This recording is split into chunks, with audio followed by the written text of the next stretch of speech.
జ్ఞానయోగం వ్యాసపీఠం బహువేదశాస్త్రం బోధామృతహిత శ్రీమన్నారాయణం శివగౌరీ సంభాషిత సకల పురాణం అష్టాక్షరి పంచాక్షరి మంత్రావరణం అఖిల దేవతా సంస్తుతి పారాయణం జయ మంగళకరమీ ప్రవచన శ్రవణం అనుదినము శుభము సుఖము జీవన గమనం దేవరాగం జ్ఞానయోగం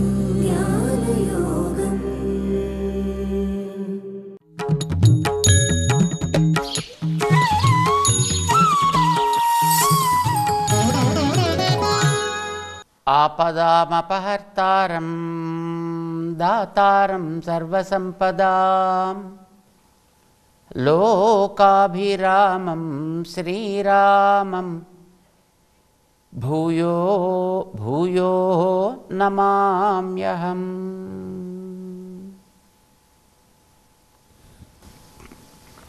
జై శ్రీమన్నారాయణ. ప్రియ భగవద్బంధువులారా, ఆత్మసాక్షాత్కారానికి సంబంధించినటువంటి దశలు, యోగ విపాక దశలు 4 చెప్తున్నాడు. 6వ అధ్యాయంలో 29వ శ్లోకం దగ్గరించి శ్రీకృష్ణ పరమాత్మ అందులో మొదటి దశను గురించి మనం తెలుసుకునే ప్రయత్నం చేస్తున్నాం. 29వ శ్లోకంలో దాని గురించి చెప్పే శ్రీకృష్ణుడు సర్వభూతస్థం ఆత్మానం సర్వభూతాని చ ఆత్మని యోగయుక్తాత్మ ఈక్షతే సర్వత్ర సమదర్శన. అన్నిటినీ సమానముగా చూడగలుగుతాడు ఈ యోగ అభ్యాసం చేసేటటువంటి వ్యక్తి. ఏమిటి సమానంగా చూడడం అంటే మనిషి గాడిద ఒకటే, గుర్రము గాడిద ఒకటే, పంది కుక్క పిల్లి ఒకటే. ఇదా సమానంగా చూడడం అంటే? సమదర్శనం అంటే ఇదా? కొంతమంది అంటుంటారు కదా, నువ్వు మనిషివే నేను మనిషినే, నీలోనూ రక్తం ఉంది నాలోనూ రక్తం ఉంది, నువ్వు గాలి పీలుస్తున్నావు నేనే నువ్వు తిండే తింటున్నావు నేనే తిండే తింటున్నాను, ఏమిటి తేడా నీకు నాకు? ఇలా మాట్లాడే వాళ్ళని కొంతమంది మనం గమనిస్తూ ఉంటాం. తేడాలున్నాయి, వ్యక్తుల్లో తేడాలున్నాయి, ప్రభావాల్లో తేడాలున్నాయి, భావాల్లో తేడాలున్నాయి. ఈ తేడాలన్నీ ఉన్నాయి కదా, ఇవన్నీ ఎట్లా వచ్చినవి? ఏమిటి అక్కడ సమదర్శనం అంటే? దీన్ని గతంలో మనకి 5వ అధ్యాయంలోనే బహుశా 18వ శ్లోకంలో ఒకసారి వివరించాడు. విద్యా వినయ సంపన్నే బ్రాహ్మణే గవి హస్తిని సునిచ స్వపాకేచ పండితాః సమదర్శనః.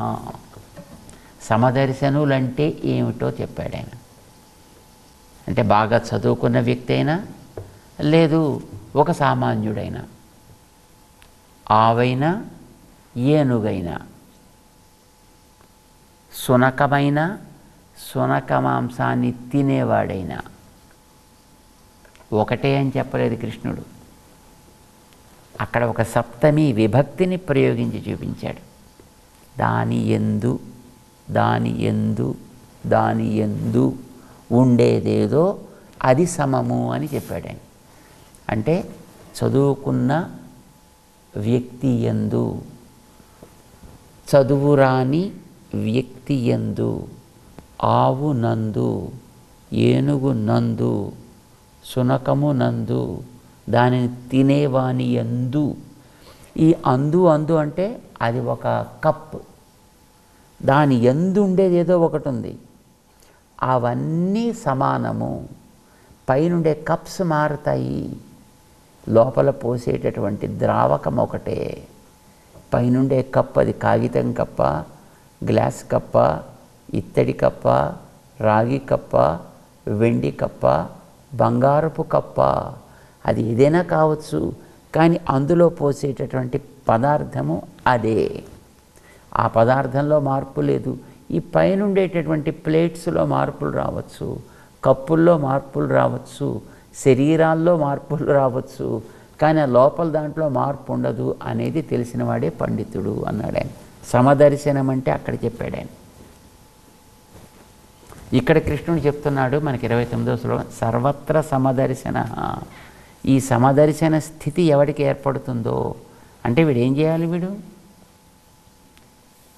అంటే ఆత్మలు అన్నిటిలో ఎందులో ఉన్న జ్ఞానైకాకారమైనవే, ఆకృతులు మారతాయి. అంటే లోపలుండేవాడు అదే శక్తి కలిగి ఉంటాడు ఎందులో ఉన్నా. అయితే వాడిలో ఆ శక్తి యొక్క ప్రసరణము పైన ఏర్పడ్డ దాని ప్రభావాన్ని బట్టి ఉంటుంది. బ్యాటరీ అదే, కానీ అది ఏ రకమైనటువంటి శరీరంలో మీరు ఇముడుస్తారో దానికి తగ్గట్టుగా తన శక్తిని బయటికి పంపిస్తోంది కదా. అది వెలిగేదైతే దాంట్లో వెలుతురునిస్తోంది, తిరిగేదైతే తిప్పుతోంది, కదిలేదైతే కదులుస్తోంది, వేడెక్కించేదైతే వేడెక్కించేస్తోంది. ఎంత శక్తి ఉంటే అంతవరకు. ఇప్పుడు బ్యాటరీ అస్తమానం అది ఇవ్వలేదు కదా, దాంట్లో ఆ ఎనర్జీ ఎంతవరకు ఉంటే అంతవరకు అది ఆ వేడెక్కిస్తుంది, అంతవరకు అది చల్లబరుస్తుంది. ఇది మనకు తెలుసు. పైన శరీరాల్లో మార్పు మనమిచ్చే బ్యాటరీకి, కానీ ఈ జీవుళ్ళు ఎనర్జీకి మూలాధారమైన జ్ఞానం అనే శక్తికి మూలాధారాలైనటువంటి ఈ జీవుళ్ళకి పైన ఏర్పడ్డటువంటి ఈ శరీరాలు మనం తెచ్చుకుంటే రాలేదు.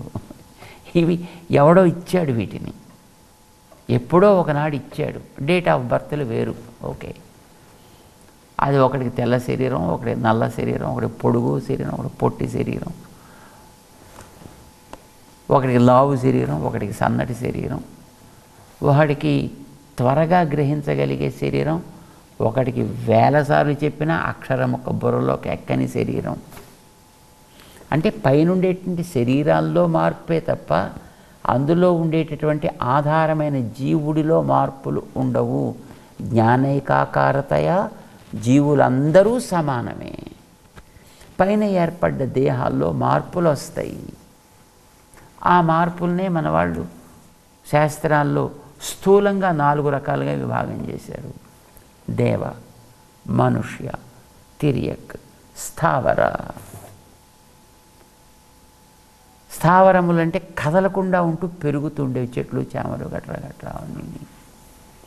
అందులో కూడా కొన్ని జీవాన్ని ప్రదర్శించేవి, కొన్ని జీవాన్ని ప్రదర్శించనివి. జీవానాన్ని ప్రదర్శించేవి చెట్లు, చేమలు గట్రాను, ఆల్ బయోడిగ్రేడబుల్ స్టఫ్స్. చైతన్యాన్ని ప్రదర్శించనివి రాళ్ళు, నీళ్ళు, కొండలు, గుట్టలు లాంటివన్నీ. అవి స్థావరాలు అన్నారు వాటిని. మిగతా 3 జంగమాలు, అంటే 3 కదిలేవి. ఆ కదిలే వాటిల్లో ఒకటి తిరియక్కలు అన్నారు, అడ్డంగా తిరిగేవి. ఈ అడ్డంగా తిరిగేవి నేల మీద తిరిగేవి కావచ్చు, నీళ్ళలో తిరిగేవి కావచ్చు, పైన ఉండేటువంటి గాలిలో తిరిగేవి కావచ్చు. అంటే పక్షులు, నేల మీద తిరిగేవి జంతువులు. ఆ జంతువుల్లో కూడా క్రూర జంతువులు, కొన్ని సాధు జంతువులు, రైట్, కొన్ని ఒంటరిగా తిరిగేవి, కొన్ని సమూహాలుగా తిరిగేవి. ఇలాంటివన్నీ ఉంటాయి. ఇవన్నీ కూడా తిరియక్కులు. ఈ తిరియక్కులు ఇవన్నీ జంతువులే, కానీ ఈ జంతువులు వాళ్ళు మనిషి, వీడు ఒకటి స్పెషల్ జంతువు, వీడు నిలువుగా తిరిగే జంతువు. అవన్నీ అడ్డంగా తిరిగే జంతువులు. వీడు నిలువుగా తిరిగే జంతువు, 2 కాళ్ళతో తిరిగేటటువంటి జంతువు మనిషి. అందుకోసం మనం కూడా ఆ కేటగిరీలో చెందిన వాళ్ళమే కనుక మన దాంట్లో జనరలైజ్ చేసుకోకుండా మనం కొంచెం వెనక్కి తెచ్చుకొని పక్కకి తెచ్చుకొని మనిషి అని వీడు స్పెషల్గా చెప్పుకున్నాడు. ఇందులో కూడా మళ్ళీ ఈ జీవరాశుల్లో, ఈ జంగమాల్లో మిగతా వాటికి ఆధారంగా ఉంటూ అవి ఈ వాటి తయారీలో కొత్త మార్పు ఏదో ఉండడం చేత వాటికి దేవ అనే పేరు పెట్టారు. వాటికి వేడి, చల్లదనం, గాలి ఇత్యాదులన్నిటికీ కూడా అన్నమాట. సో అవి దేవ జాతి, మనది మనుష్య జాతి, మరొకటి తిరియక్ జాతి, మరొకటి స్థావర జాతి. ఈ దేహాల్లో 4 రకాలు పెట్టారు కనుక మనకిక్కడ ఒక భ్రాంతి కలగకూడదు. అంటే దేహమే జీవుడు, దేహమే నేను, ఈ భ్రాంతి కలగకుండా ఉండడం కోసం మనం చెప్పుకుంటున్నాం. ఇది దేహంలోంచి కనుక వాడు పక్కకి రాగలిగితే వాళ్ళంతా సమానమే. దేహాలనేటువంటి అడ్డుగోడలు దాటితే ఈ జీవులంతా సమానమే. రామానుజాచార్యులు వారు 1000 ఏళ్ల క్రితం చెప్పిన మాట ఇది. అందుకోసం వారు సమతామూర్తి అయ్యారు. వారు దేహాల్లో ఉండగా కూడా వాడి కనుక ఆ సంస్కారం వాడు అలవరుచుకోగలిగితే వాడిని మనం గౌరవించవచ్చు. వాడు ఏ జాతిలో పుట్టినప్పటికీ కూడా వాడికి చక్కటి భక్తి విశ్వాసం ఏర్పడితే వాడిని ఆరాధించవచ్చు. అప్పుడెప్పుడో దేవుడు చెప్పాడు దాని పురాణాల్లో, తస్మై దేయం తతో గ్రాహ్యం సచ పూజ్య యథాహి అహం అంటును. చేత అలాంటి వ్యక్తులను కూడా మీరు చక్కగా ఆరాధించండి అయ్యా అని ఆయన చెప్పాడు కానీ దాన్ని పెద్దగా ఎవరు పట్టించుకోలేదు. రామానుజాచార్యుల వారికి పూర్వం ఉండేవాళ్ళు బోళ్ళంతమంది ఉన్నారు, కానీ వాళ్ళు ఎవరికి అది పట్టించుకోవాలని అనిపించలేదు. కారణం బహుశా వాళ్ళల్లో ఉండేటటువంటి దేహ ప్రయుక్తంగా ఏర్పడ్డ ఒక అభిమానం కావచ్చు, ఒక గర్వం కావచ్చు, ఒక దురహంకారం దురభిమానం కావచ్చు. అది వాళ్ళల్లో ఉండడం చేత వాడిని నేను సమాజంలోకి రానివ్వడానికి వీల్లేదు, వాడొస్తే మొత్తం అంతా కడుక్కోవలసిందే, ఇలా ఉండేది.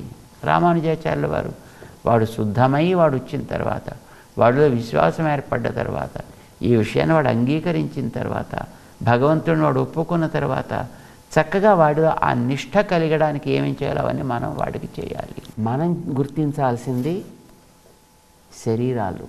శరీరాలకి మనం ఆధారం, మనకి శరీరం ఆధారం. ఇది మనం మొట్టమొదటి లెవెల్లో మనం గుర్తించాల్సింది. సమదర్శనం మనకి ఏర్పడాల్సింది ఆ రకంగా. దీనివల్ల తెలియాల్సింది కూడా మనం అనుకున్నాం, నా శరీరానికి నేను ఉపద్రవం రావద్దని ఎలా అనుకుంటాము, దోమ కూడా తన శరీరానికి ఉపద్రవం రావద్దని అలాగే అనుకుంటుంది.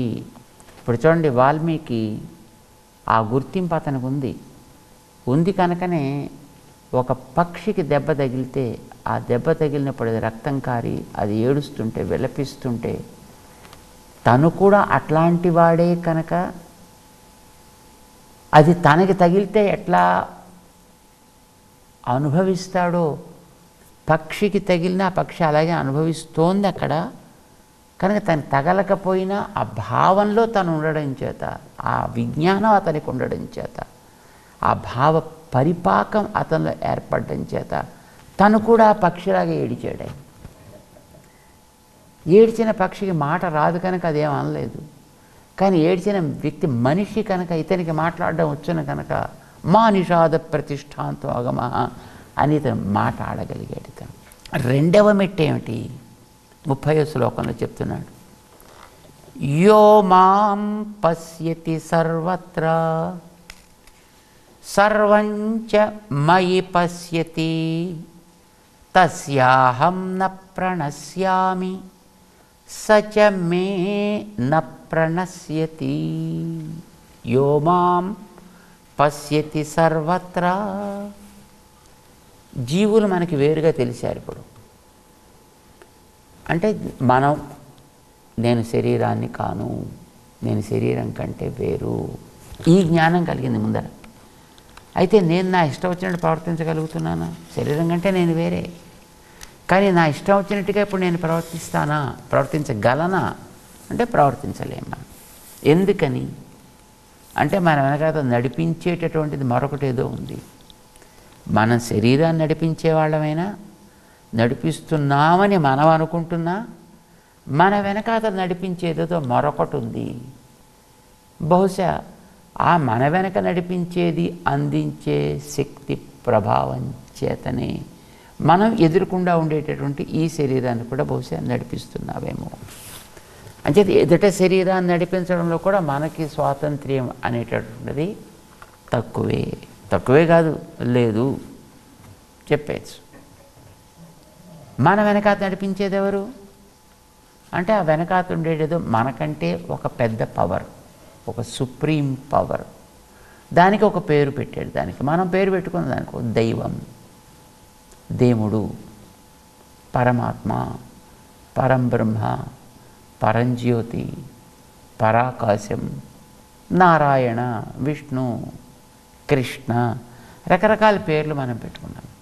సో ఏ పేరు నువ్వు పెట్టుకున్నా పర్వాలేదు. అయితే పెట్టుకోవడం మన ఇష్టం వచ్చినట్టుగా మనం పెట్టినవి కాదు. అది వాటికి సంబంధించినటువంటి గ్రంథాలు ఉన్నాయి కనుక ఆ గ్రంథాలు మనకి దానికి సంబంధించిన పేర్లపై దాని యోగ్యతలను బట్టి ఇలా ఉంటాయి అని అవి మనకి చెప్పాయి. అయితే ఇవన్నీ ఒకే శక్తి విశేషంతో నడుస్తున్నాయి. అది నేనే నయా అని చెప్తున్నాడు.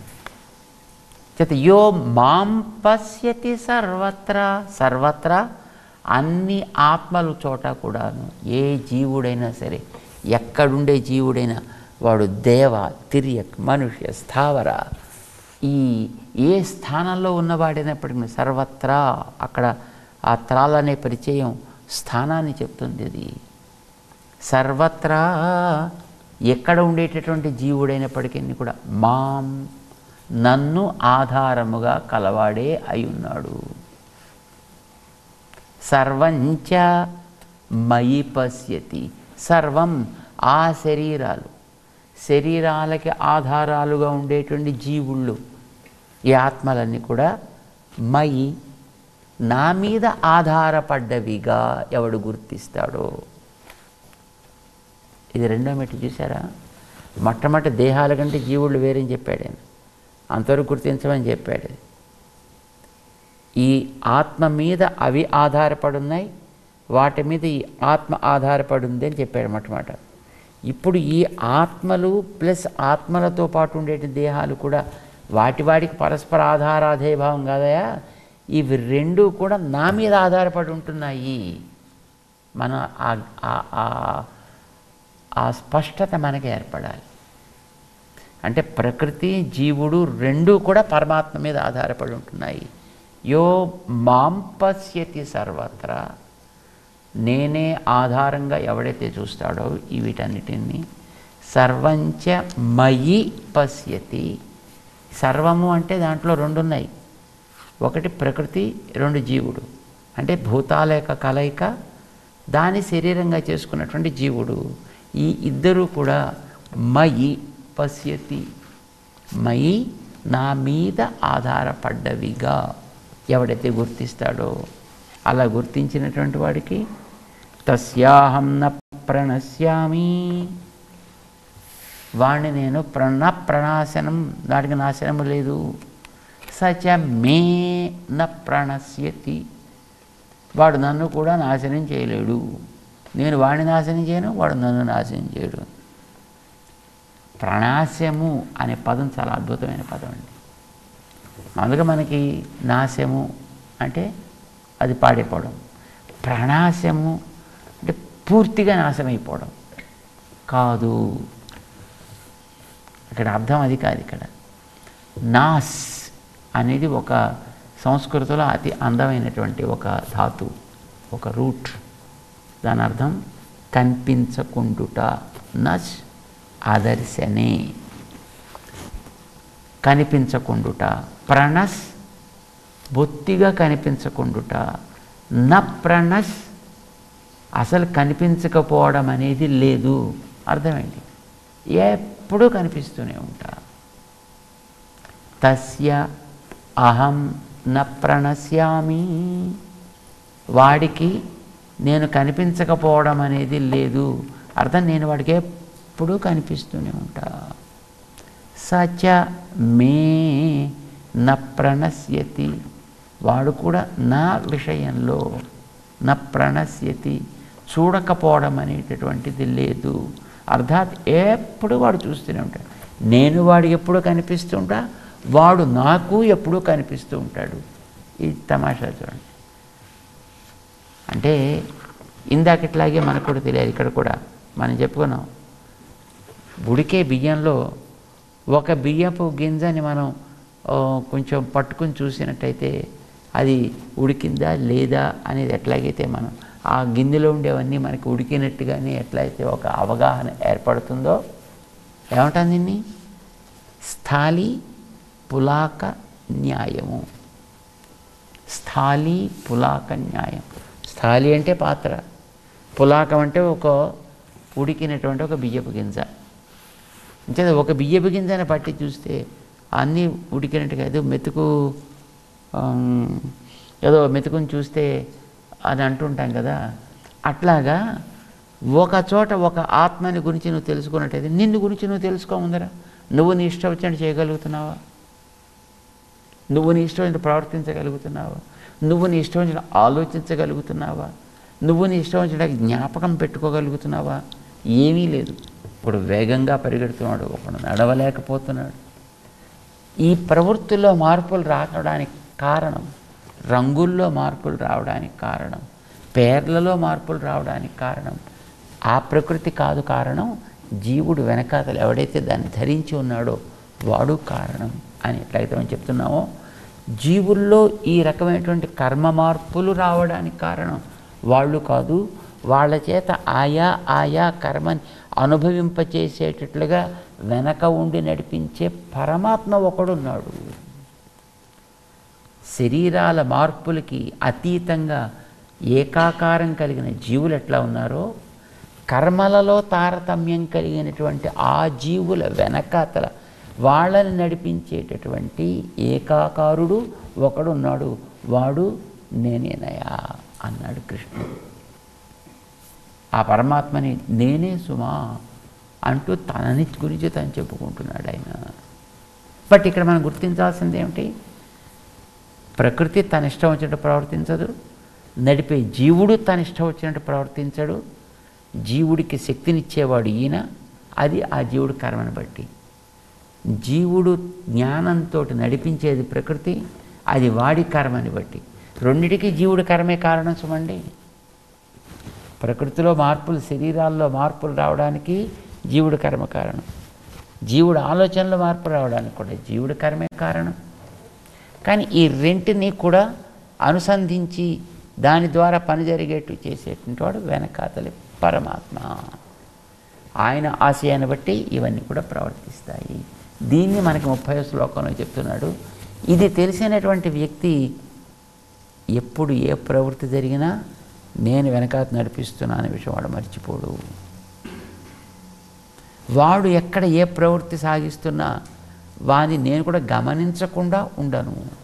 ఒకసారి కొంతమంది అనిపిస్తుంది కదండి, ఏమిటండి నేను ఇన్ని పూజలు చేశాను, దేవుడు నన్ను చూడటం లేదు, దేవుడికి నేను కనిపించటం లేదు. ఇలా కొంతమంది ఏడ్చేవాళ్ళని మనం చూస్తుంటాం. అలాంటిది ఏమి ఉండదు అబ్బాయి. దేవుడు నిన్ను 24/7 × 365.4 డేస్ కూడా ఆయన నిన్ను గమనిస్తూనే ఉన్నాడు. తస్య అహం న ప్రణశ్యామి. వాడికి నేను సహకరించకపోవడం, నేను కనిపించకపోవడం ఏంటంటే ఉండనే ఉండదు. ఎప్పుడు నేను వాడికి గమనిస్తూనే ఉంటా. సచ మే న ప్రణశ్యతి. అలాంటి వాడు నన్ను చూడడు అనేది లేదు. చక్కగా వాడు చూడాలనుకుంటే నన్ను కూడా వాడు ఎప్పుడు కావాలనుకుంటే అప్పుడే చూడొచ్చు. చూస్తాడా చూడడానికి వాడి వెనకాతలు ఉండేటువంటి ఇందాక మనం అనుకుని చూడండి, రజోగుణం తమో గుణం అని, వాటి ప్రభావం వల్ల వాడు చూడకపోవచ్చు.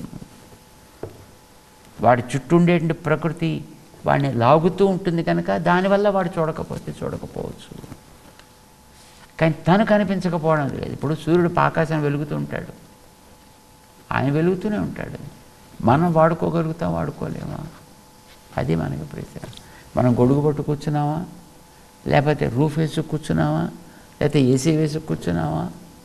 ఏ రకంగా మనం చేస్తున్నాము దాంట్లో తేడాలు ఉంటాయి తప్ప సూర్యుడి కిరణపాతంలో తేడాలు ఎట్లాగైతే ఉండవో, నేను అందరినీ సవ్యంగా నడిపించాలని చేసేటటువంటి ప్రవృత్తిలో మార్పు ఎక్కడ ఏ జీవుడి విషయంలో ఉండదు. వాళ్ళు 17 లోకాల్లో ఉండొచ్చు, 17 స్థానాల్లో ఉండొచ్చు.